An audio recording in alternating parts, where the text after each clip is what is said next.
大家好，欢迎来到独处咖啡屋，我是易采，和你一起了解生活，享受美好的独处时光。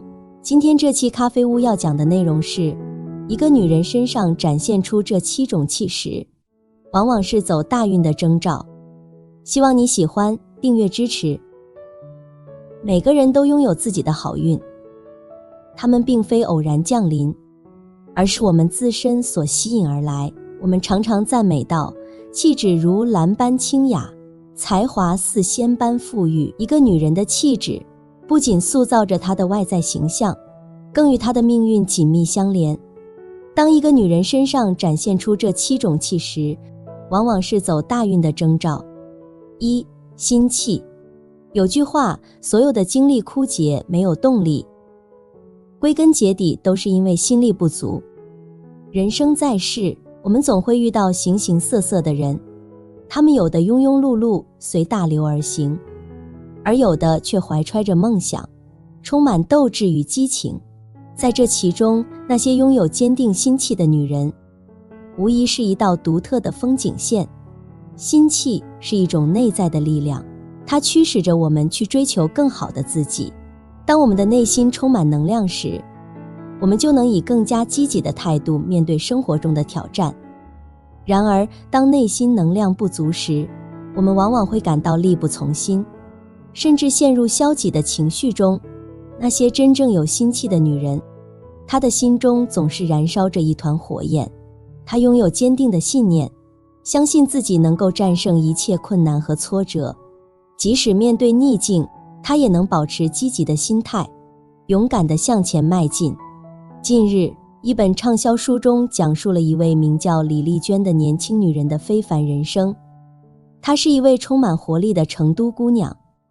当初，她只是成都金沙遗址博物馆的一名普通讲解员。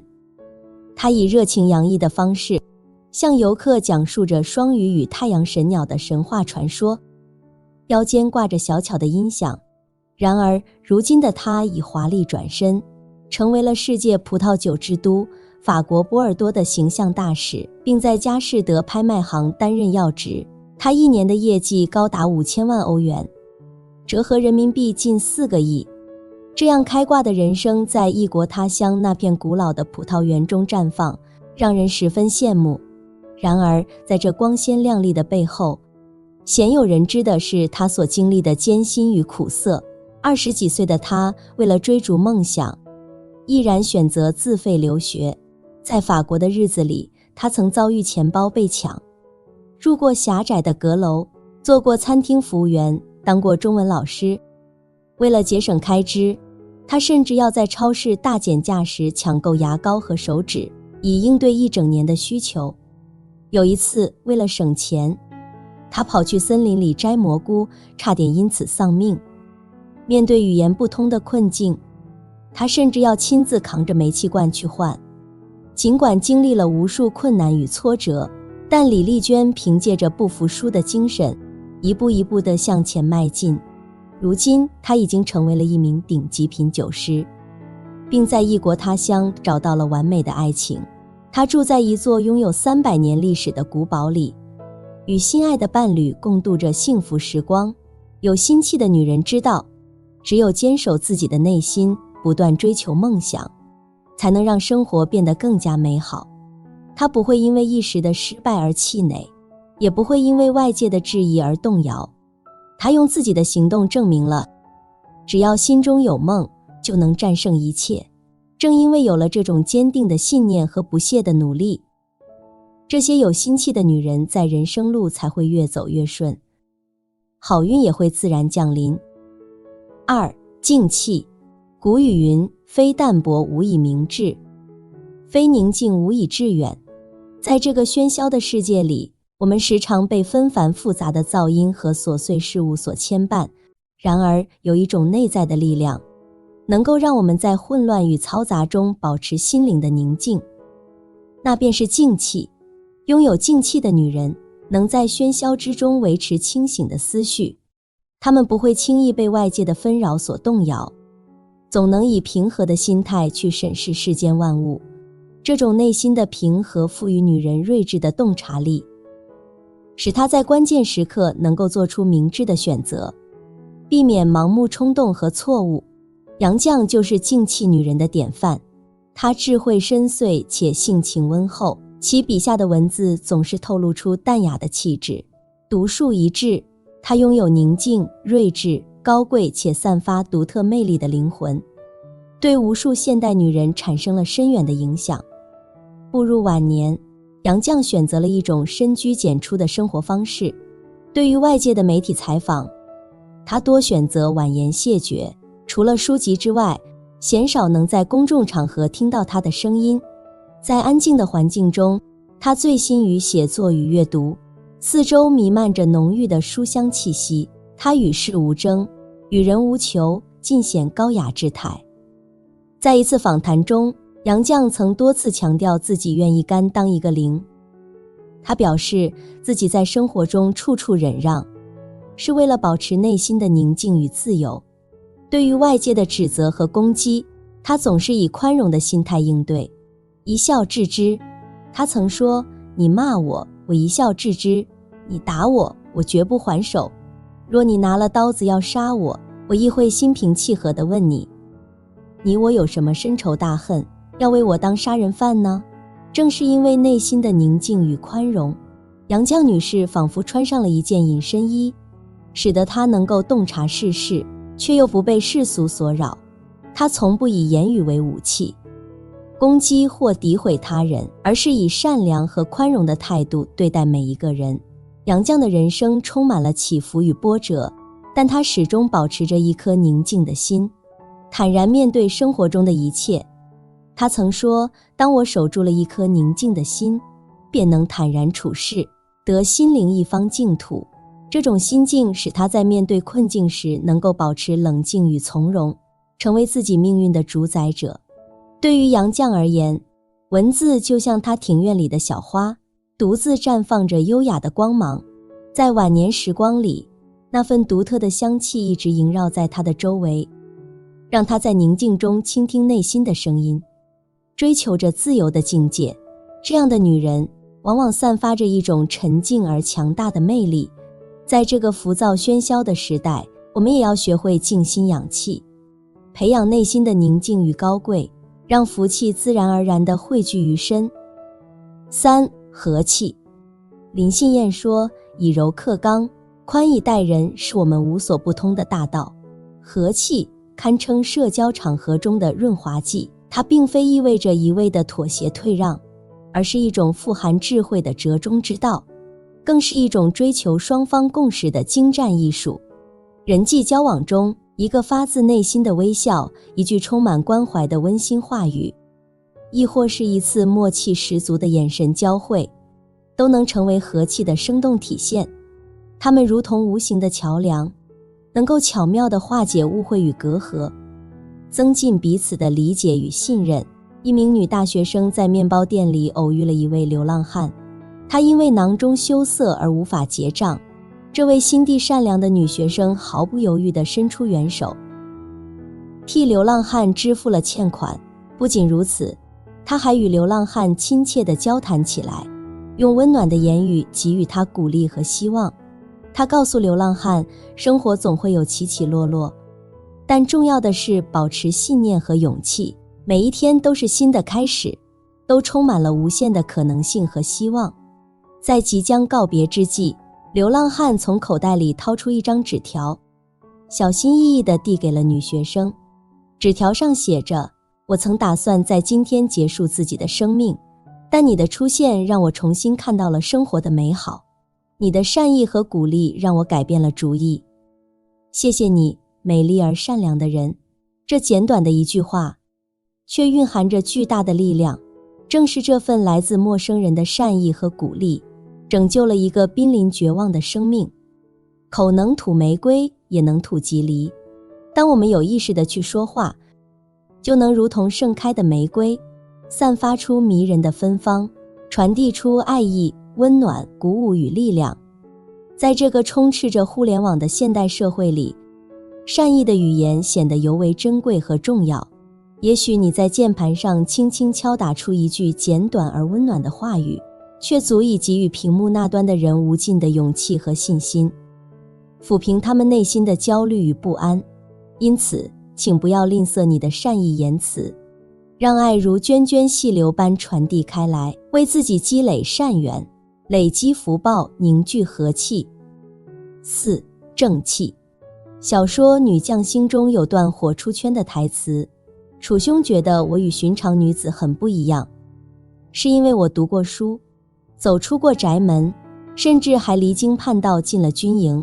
天下间如我这般的女子并不多，可你若让那些女子也如我一般，见过凉州卫的雪，见过济阳城的水，见过大漠长月，见过江海山川，你说她们还会不会干困在争风吃醋的宅院，还会不会沾沾自喜，麻木愚昧？男人如果有英雄梦，浩然气，为什么女人不行呢？有正气的女人往往会有好运。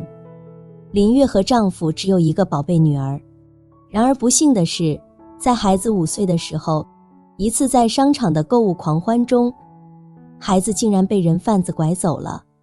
夫妻2人为了找回女儿，不惜借债，四处奔波寻找孩子的下落。因为经济压力巨大，他们的生活过得异常艰难。有一天，林月在公园的长椅上发现了一个手提包，打开一看，里面装满了厚厚的现金和一些贵重的物品。尽管林月当时也急需钱，但她没有将这些财物占为己有，而是选择在公园门口等待失主，直到夜幕降临才等来焦急寻找的失主。失主见财物都在，感激涕零，邀请林月去家中做客。在闲聊中，失主得知了林月孩子走失的事情，深感同情，并主动提出可以帮助林月寻找。不仅如此，他还将自己亲戚家的一个小女孩介绍给林月认识，说这个孩子因为没有父母照顾，正需要人领养。出人意料的是，失主介绍的这个女孩竟然正是林月被人贩子拐走的女儿。心怀善意，行善举之人，终将受到上天的庇佑。在我们践行善行之时，或许并未期冀任何回报，然而福报往往在不经意间悄然而至，成为我们生活中的一份意外之喜，亦是他人口中难得的幸运。一个人若心怀正直之念，身体力行善举，必能散发出浩然正气，逢凶化吉，无往而不利。因此，我们应多行善事，成为一盏明亮的灯塔，既照亮自己前行的道路，也温暖他人孤寂的心灵。5. 勇气。莎士比亚说过，本来无望的事，大胆尝试，往往能成功。这些年来，亲眼见证了无数人将不可能的标签撕下，将其改写为可能。好运并非凭空降临，它源自我们坚定不移的决心和一心一意的专注努力。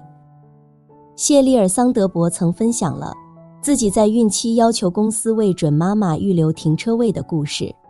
当时，他作为谷歌线上销售与运营团队的负责人，面临着孕期带来的种种不便。由于孕期反应强烈，他的身体状况变得十分脆弱，再加上体重的飙升，行动变得异常困难。然而，就是这样一个需要特殊照顾的时刻，他每天却不得不穿越整个停车场，才能勉强找到一个停车位。面对这样的困境，谢利尔·桑德伯并没有选择默默忍受，而是决定勇敢地站出来，为自己的权益发声。他向谷歌的创始人提出了一个合理的请求，那就是公司应该为孕妇预留专用停车位。这个需求看似简单，但在他提出之前，公司里却没有一位准妈妈敢于站出来解决这个问题。谢利尔的勇敢行为不仅为自己争取到了应有的待遇，更为其他准妈妈树立了一个榜样。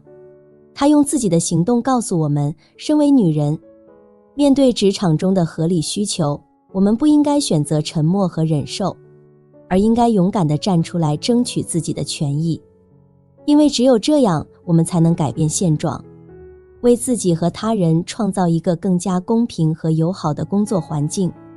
许多人之所以缺乏行动力，根源在于内心的胆怯和缺乏自信。